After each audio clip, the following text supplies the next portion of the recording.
So basically the church was erected between 1880s and it was officially opened in 1912. This church. Bulgaria was liberated in 1878. This liberation project was not really successful from the Bulgarian perspective because the diaspora, Bulgarians living in this part of the world, lived in a broader area than the Bulgaria that was liberated. Officially, Russians had a San Stefano project, more or less satisfying to the Bulgarian claims at the time and liberating most of the Bulgarian diaspora. But San Stefano project was considered quite big and quite dangerous for the Western interests. Why? Because they considered Bulgaria as a new puppet country of Russia, an approach of Russia to the Straits. And it was. But San Stefano, Bulgaria was actually destroyed during the Berlin Congress. The next year, in 1879, the great powers got together in Berlin and said, no, Russia, you cannot do that. We'll split your project in three and we will liberate only one part as an autonomous, but as a vassal country to the Sultan, 1/3 as an autonomous region of the Ottoman Empire with quite significant autonomy, and 1/3 will be given back to the Ottomans. And Bulgaria said, okay, fine. A lot of Bulgarian volunteers died during this war, and there are a lot of commemoration sites and monuments in the country because this war was brutal. Not only many Russians died. I mean, when we say Russians, these were the Russian subjects. A lot of Russian subjects like Polish, Finnish, Lithuanians, Ukrainians, and people who actually belonged to the Russian Empire at the time, including people from Central Asia. They participated in the war against the Ottomans, and Ottomans had no allies because even Bulgarians who lived here were against them and supported the Russian army. The Russia, okay, has another great contribution to Bulgaria's history. I mean, the modern Bulgaria's history. This is the, not modernization, but they built the whole administration of the country with the Russian militaries who built the Bulgarian army in 1870s. So they laid the foundation of the modern Bulgarian state. What was interesting, Russia was an absolute monarchy at the time. They didn't have a constitution, but the Tsar Alexander II, you'll see his monument down there, the Russian Tsar who liberated Bulgaria. He was not called liberator because he liberated Bulgaria, because he liberated the Russian serfs, exactly. But Alexander II had quite interesting attitude to Bulgaria. So he said, okay, we'll give them constitution. And Bulgaria was quite liberal monarchy, parliamentary monarchy with a constitution copied from the Belgian constitution at the time, quite liberal. And the country had very long democratic tradition because under the Sultan, Bulgarians were self-governing themselves for more than a century. So practically the notables took power and they started governing the country. Then the political history is not very interesting because the only dream of Bulgarian political agenda was to liberate Bulgarians under the Ottomans. So we lost a couple of wars afterwards trying to liberate Bulgarians who lived under the Ottomans, including the Balkan War in alliance with Greece, Serbia and Montenegro. We attacked the Ottoman Empire, kicked them out from Europe. But then we said, oh guys, you took the big portion, including the portions with Bulgaria in what is today northern Greece and Macedonia. We want them back. And then say, they allied against us and attacked us, and this was over. Then we tried to participate in the First World War. Again, Bulgaria was one of the 4 countries in the First World War, allied in 1915 with Germany, Austro-Hungary and Ottoman Empire because they gave us the great deal. Okay, you liberate the Bulgarians, then participate with us. Well, okay. And we had an army, recruited an army of over 1 million people. And at that time, we were 6 million people. Bulgarian army was far less. Actually, Brits paid the tribute about this because they were defeated many times on the Macedonian front. Then Bulgaria shrank, more or less got the borders from today. And the point was that during the Second World War, just to introduce you to this part of the history, Bulgaria didn't want to intervene in the war. Bulgarians wanted peace and to keep the neutrality. The only problem was that both sides, the Nazi side and the Allied side, wanted us to intervene. We didn't want to, but there was a little German army of 500,000 people on our border ready to go to Yugoslavia. And Yugoslavia allied with, the story probably, Yugoslavia allied with the Nazi for a while because Hitler wanted to help Mussolini who's stuck in Greece. And we were not interesting. We were aside from the Nazi road to Greece, but Yugoslavians had a coup d'etat and they said no to Hitler. So the only way to go to Greece was across Bulgaria. And this little German army, 500,000 people, they politely asked Bulgarians, are you with us or against us? And we say, okay, fine. And then you see 1941, Sofia, German Nazi flags, people welcoming Germans. So, Second World War, Bulgaria was actually not participating in the war. We didn't send troops except the areas that we pretend we liberated. But we didn't send troops anywhere, even to Eastern Front, especially to the Eastern Front. All the allies of Nazis sent troops to the Eastern Front. We didn't, because of the close ties with the Soviets and, not Soviets, but with the Russians. We loved them officially. And the Tsar of Bulgaria was afraid to send anyone because the people may not be happy to fight against the Russians. The problem, we sent only one sanitary train. And I remember the pictures of the Bulgarian sanitary train going to Stalingrad to support the Nazis. And the Bulgarian nurses and doctors are with sunglasses, sunbathing on the top of the train. Then they reached the Don River and all the bridges were destroyed. They said, oh, we cannot go there. And they returned. So this is the Bulgarian help for the Nazi, only one, during the Second World War. Then the problem was, 1942, a Nazi said, you are our allies. Let's declare war to our enemies. And we said, fine, we can declare war to UK, to USA, but not to Soviet Union because they are too close. And we declared war to USA and UK. And it was not an active war. But then your guys found in their records Bulgaria declared as war, 1943. And then Sofia, 1/3 of Sofia was wiped out. So British and American planes, practically their main target was not Bulgaria. Main target was Romania and the petrol fields around Bucharest, north of Bucharest, etc. They bombarded heavily Bucharest. It was 80% or 70% of the city was wiped out. Sofia was 35, not more, but many buildings were destroyed. This is the Second World War. We didn't expect Russia or the Soviet Union to fight back, but they appeared on the border, declared war in the last minute, and then occupied the country and said, you are ours. Okay, because it was already decided. And then you see the streets of Sofia, Soviet flags. And it was more or less the history of this country. I mean, the people have to be able to adapt. The point was that Soviet Union changed everything. The difference is that in other countries, like Poland, they conducted a lot of atrocities. They occupied the country, killed the elite by themselves. In Bulgaria, this was done by their puppet political friends. These are the partisans, the pro-communists who were educated in Soviet Union. They came to Bulgaria, and the Bulgarian communists did the dirty job to make Bulgaria socialist.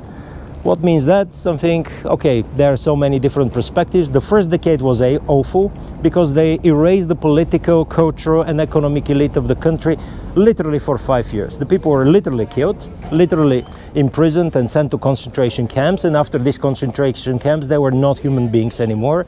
And I'm talking about members of 10 consecutive parliaments, all the ministers, all the people belonging to the government, to the police, to the high ranks of the army, and professors at the university and so on. It was like Cambodia in the 1970s of the Orthodoxy.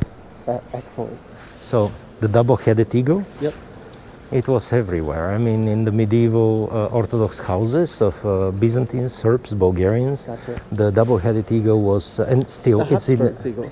the Habsburg eagle, exactly. Yeah, excellent.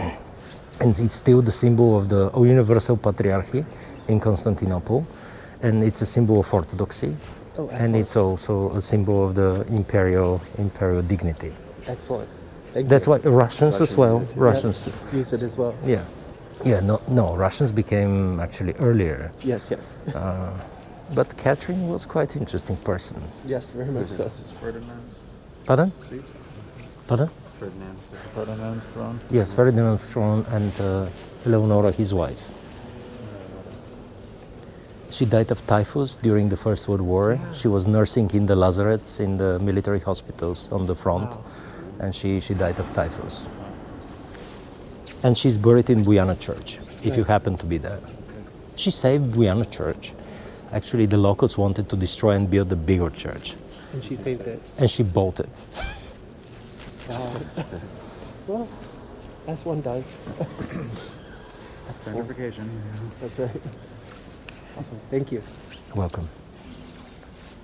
So Bulgarian Orthodox Church was established literally 6 years after the Christianization in 870 as an autocephalous church, archbishopric.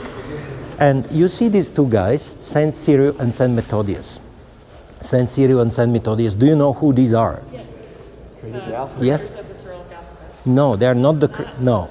They are creators of the Glagolitic alphabet. The what again? The Glagolitic alphabet. So it was believed for more than a century that they are the creators of the Cyrillic alphabet, but they are not. These were guys whose mother was Slavic, married to a high-ranked Byzantine in Thessaloniki. So they spoke the language spoken in what is today Bulgaria, but these guys were Byzantine diplomats. And they were appointed by the Byzantine emperor to Christianize more Slavs as possible, and they were sent on a mission not to Bulgaria, because Bulgaria was right on the borders of the Byzantine Empire, rivaling with the Byzantine Empire to conquer more Slavs in the Balkans. And in this moment, they were sent to Great Moravia, what is in present-day Czechia and Slovakia, the kingdom of Great Moravia, to bring a separate alphabet for the Slavs to resist the influence of the Latin and Catholic Church from the West. It was not the Catholic Church at the time, the Great Schism didn't happen, but actually the Pope was a rival. So they brought the Glagolitic alphabet there, it didn't resist, it didn't sustain, because the Latin Church was very strong and the German bishops kicked them out and destroyed soon after the Great Moravian Principality. Their pupils are these holy seven saints, came to Bulgaria. Saint Cyril and Methodius became Bulgarian saints more or less later, but their pupils brought the Glagolitic alphabet, and Bulgaria took it because it kept us independent from the approaches of the Byzantine Church to Hellenize Bulgaria. The Greek language was officially used as a lingua franca in Bulgaria at the time, because we were so close to the great trading ports of Constantinople and Thessaloniki. So, you know, the business with Arabs, the business with Persians, all these people, it went through these great ports and so on. But in the late 9th century, King Boris decided that we need something else. We don't need the Glagolitic alphabet. We need something more practical that is close to the Greek alphabet, but it's not Greek alphabet. That's why he appointed Saint Clement of Ohrid, a pupil of Saint Cyril and Methodius, to create a new alphabet, and this was the Cyrillic alphabet. It was called Cyrillic because he loved his teacher, Saint Cyril, so much.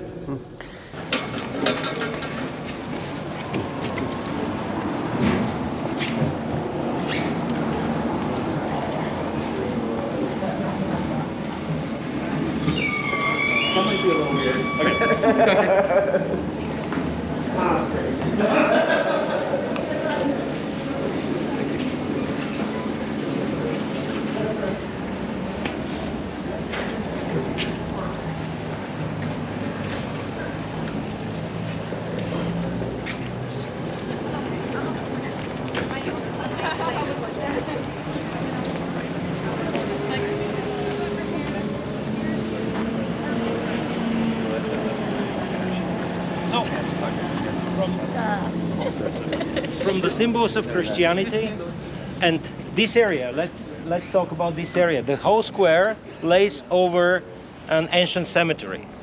So, do you know the name of the Roman city of Sofia? What is the Roman name of Sofia? It's Serdica. This is the Roman city of Serdica. It was not a big Roman city. It was just a provincial, not a backwater, but not the most prominent Roman town, and the population was probably between 10 and 15,000 people. And the gate, the eastern gates of Serdica are more or less, you see this tower right there? It's in front of this tower is the eastern gate of Serdica, and Serdica was, you know, eastwards from here. But this area was the cemetery of the ancient city, and all around here, in the 19th, especially in 19th and early 20th century, when they built all these buildings around, they discovered a lot of tombs. And it was so natural because you see the Saint Sofia church, it was the cemetery church of the city, extramurum, that means outside the city walls. And this church was here for, you know, 15 centuries, nearly 15 centuries, more than 15 centuries. So it was here, and there are painted tombs, there are tombs, all of them are Christian tombs. But it was there was an evidence that there were even pre-Christian tombs. Of course, the Romans had to bury their relatives somewhere, and they buried them along the roads. And this was the road from here, from Serdica, all the way to Constantinople. So this was the major Roman road connecting Eastern and Southeastern Europe and Asia with Western Europe. It was called Via Diagonalis, and it's still one important transcontinental artery in this part of the world. From Istanbul, going straight to Vienna. So Sofia is on this road since at least the Roman times. But we know that the Romans built the infrastructure. And this infrastructure existed all the way through 19th century, when the Ottomans expanded it, and then Bulgarians modernized it in the late 19th century, and then the asphalt motorways appeared, and so on and so on. But across the symbol of Christianity, this tower was the symbol of communism. Do you know what this building was? During the previous time, probably you visited this building. Pardon? Going to the embassy or what? No, the embassy is the small yellowish building, but I'm talking about the tower, the bigger tower that is further, with the flag. Now it's a parliament, but it was for 40 years, it was the Communist Party house. And it was the seat of the General Secretary of the Communist Party and of the State Council. Both State Council and so Bulgaria was a totalitarian country. That means uni-party country. Only one party existed officially. There were some other parties allowed, but they were not significant. So practically only Communist Party existed. And the secretary, the General Secretary of the Communist Party, combined both functions. The highest function in the state. We didn't have president at the time. It was actually the head of the Presidium of the State Council, and also the head of the Communist Party. These two positions were in the hands of one person for 37 years. So this was Comrade Todor Zhivkov. And the difference between Todor Zhivkov and Ceausescu, because in Soviet Union you had many guys like him. You know, from Khrushchev, from Brezhnev, from Gorbachev, all the way to Gorbachev. They were so different. And Todor Zhivkov was all the time here. All the time. When from Khrushchev to Gorbachev, in Bulgaria was Todor Zhivkov. But it was not like Ceausescu. Ceausescu was actually an autocratic dictator, and his country had less freedom than Bulgaria. I mean, we're talking about socialist countries, but they had different extent freedoms. So the living standard here was higher than in Romania. The freedoms, we were free to travel to most of the socialist countries and to the socialist world, like Cuba, Mozambique, etc., but not to Germany, Western Germany or Spain. But this guy was a kind of a balancing.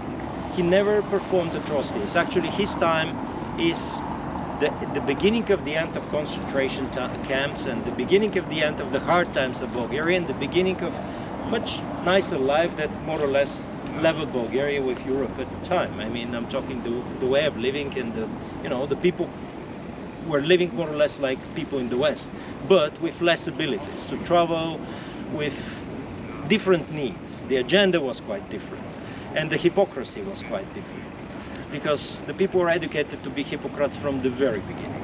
This is what destroyed the communism was that nobody believed in it. And everybody pretended to believe, and they wasted too much time to pretend. That's the real truth. Because the people pretended they go to work, but they didn't work. People pretend they believe in communism and did some things, they didn't do them by their heart, and that's why they were not successful. And the people looked at the Neckermans and the supermarket magazines from the West, and they said, oh, these guys have these things and we don't have them here. And why don't we have access? But this is Bulgaria. We had at least open window to the West. Soviet Union was completely closed, or Romania was completely closed. And he experimented with, not only with the patience of his people, he experimented with their life. That's why they killed him. And we watched this on television in 1989. It was Christmas 1989, it was broadcast live. How they killed Ceausescu. Probably, you'll see YouTube videos. And he deserved it. So this is the symbol, and over there, instead of the flag, there was a big red star, a ruby star. And this star, the end of the communism, is symbolically depicted in Bulgaria by a helicopter taking the star out and moving it to the Museum of Socialism. this was more or less the symbolic end of the communism here. Here is the eternal flame. The eternal flame is commemorating all the people who died for Bulgaria, especially during the wars. And all the wars we mentioned from the very first war of independent Bulgaria. This is the Serbo-Bulgarian War in 1885, because Bulgaria got united with the autonomous region I mentioned.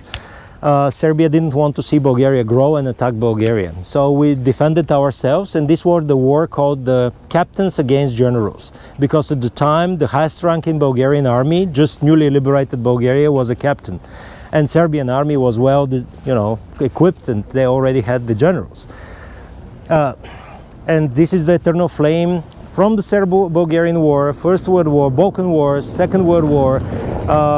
So, including the wars in Afghanistan, we participated in the wars in Afghanistan, in Iraq, and there were some people who died in these wars. So all the presidents who visit the country, they come here to pay tribute to the dead for Bulgaria. And over there is the Holy Synod. The Holy Synod is the governing body of the Orthodox Church.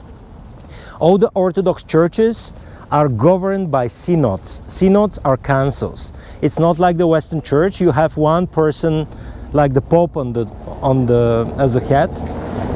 All Orthodox churches are governed by councils, and the Patriarch is first among equals. So it's one of the council.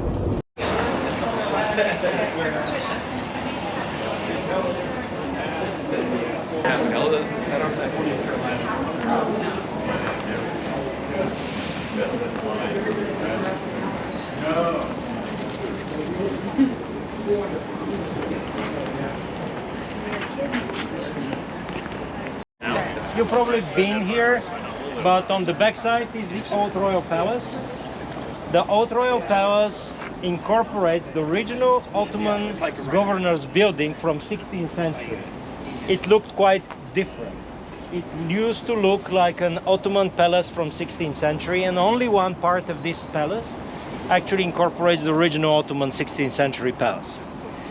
So in 1878, when Bulgaria was declared as a new country on the map, it was not fully independent, but it was actually reappearing on the map.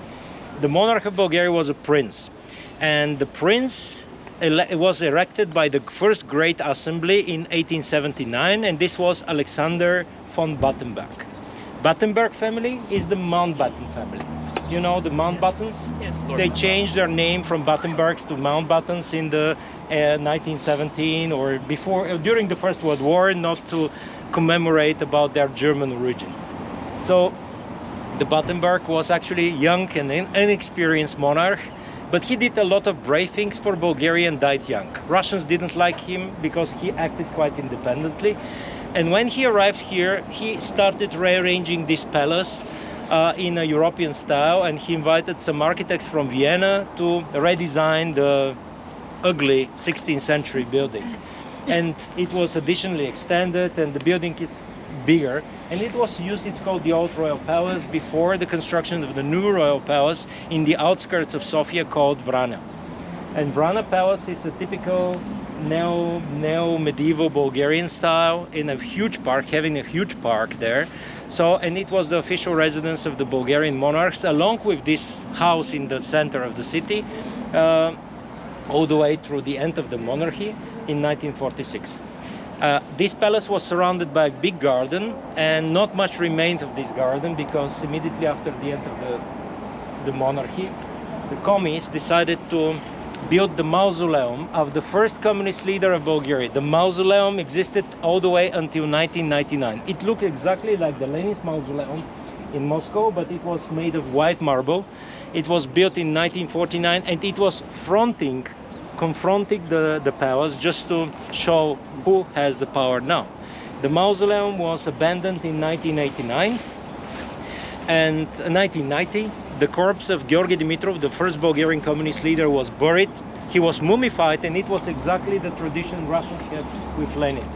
And the mausoleum was abandoned and used by hobos, by drug dealers and stuff in the very downtown, and for opera performances. And finally they tore it down. It took them 13 trials to destroy this huge building that was built to sustain a nuclear attack. So this building doesn't exist anymore, but what happened, this part of the city was actually the most picturesque part of the city that doesn't exist anymore. Because during the Second World War, the front gates of the palace were right there. And from here started the major commercial street of the city called Commercial Street. And the Commercial Street was completely devastated during the Second World War. And this part of the history will be never repeated. The commies decided that they will never restore the Commercial Street area. And they built these monolith buildings of this is the Communist Party house, right now the parliament, the presidency and the government. And you see these buildings that are Stalinist Baroque. But yeah, the National Bank is from the 1930s. All these buildings here are from the 20s and 30s. They survived the bombing. And the little park with the National Theater with the chariots on top. Maybe you saw the National Theater. We'll go there. It's a beautiful building. And the area behind is the Booking Square. So guys, who is going to tell me what are the yellow bricks reminding you of? Okay, Wizard of Oz. Why are the yellow bricks here? Do you know the story? Did they tell you the story? No? So in 19th century when the city, so first let's say that before the liberation the city, has anyone been to Turkey? No. Do you know how a typical Turkish neighborhood looks like? With the cobblestone streets, narrow streets, dead-end streets, or typically Oriental with small houses on top of each other. Sometimes you don't know where you go, you get frequently lost. This is how Sofia looked like before the liberation, like any Turkish city. But after the liberation, Bulgaria paid a lot of effort to modernize the cities and the infrastructure. And Sofia, the first thing to do was to have a brand new design, brand new plan, to invite architects from Austria, from France, from Russia, and from all these countries to redesign the city. And this is the Austrian gift. It was not a real gift, but the idea of yellow bricks was very popular in Austro-Hungarian cities like Vienna, like Graz, and other cities of former Austro-Hungarian Empire. And in this moment, the design and the trend came from there at the very turn of the century, and the architects implemented them here, covering all the downtown of Sofia with the yellow bricks. So it was actually showing the wealth of the city and the European, modern look of the city. So most of the streets are now, they lost them because they asphalted them and they paved them differently. But still, in some areas, the yellow bricks are evident and reminding of this glorious past of the city. In the turn of the century, living on the yellow bricks or walking on the yellow bricks meant that you're wealthy and you live in the downtown Sofia. So the recipe for them is lost. The factory that produced them in the 19th and early 20th century, it remained in Hungary after the split and dissemination of the Austro-Hungarian Empire. But the factory closed in the 1930s. The recipe is gone, but it's something between asphalt and ceramics mixed that makes them so hard and so durable. And right now they cannot reproduce them. They just recycle them and reuse them and move them to other streets if necessary. He had to demilitarize the country. It opened the gate for political turmoil. And then we had more than 600,000 refugees from what is today northern Greece, from what is today former Yugoslavian countries. So 600,000 refugees for a country of 6 million people, this is quite a significant number. And it opened the gate to anarchism and communism to penetrate the more conservative Bulgarian society at the time. But we had very, very dynamic early 20s, politically, like whole Europe. And in 1920 until 1923, we even had a political experiment with Italy. In Italy, the political experiment was the fascism. In Bulgaria, the political experiment was the agriculturalism. That means we had autocratic agricultural party. So the peasants took over and said, we are governing the country, you guys, you screwed up, you're the city guys, you screwed up everything during the last 3 wars, you killed our brothers from the villages, now we will make the rules. And the big fat guy that you saw in front of the opera house, yeah, is the leader of this party. Oh, that's why he's big. Yeah. They have all the food. Yeah, he was actually against all the wars, and he was sent to prison, and he spent the wars in the prison. But then he was released and he became prime minister, but he was quite autocratic. Then the militaries and the right-wing parties couldn't afford this, and they organized a coup d'etat in 1923. There were peasant revolts, they were smashed, so quite unpleasant political situation. And in 1925, the communism was banned. But there were a lot of left-wing people, anarchists and communists. And they decided to strike back. How? They tried to assassinate the king. Didn't happen. They killed a very prominent general, hero from the First World War, and they knew that his funeral will be attended by a majority of people, including the government and the king. So the funeral was to take place here. So they put bombs in the domes. And the king and the government delayed by 3-5 minutes, but the bombs exploded and killed more than 300 people who were paying tribute to the general, hero from the war, in this church in 1925. So this is the biggest terrorist attack in the Bulgarian history. 300 people died, 1925. We never experienced something like this, and in general, we are far away from terrorism. The second time we experienced 3 times in our recent history we experienced terrorist attacks. Second time was in the 1980s when Turkish paramilitary organizations organized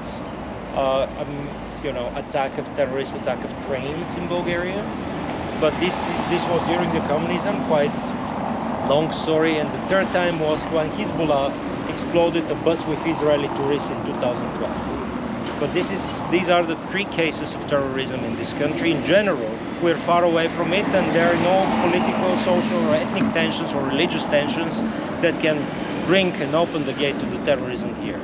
So, in general, we are a peaceful country, and this is the still open wound for Bulgarians when they say Sveta Nedelya assassination. That's it. So, the church is very, it's completely renovated and it's beautiful when you go inside. It's from this church right now, looks like it looked in the 1930s after the assassination. And it keeps the remains of a Serbian king his remains were saved here in the 15th century.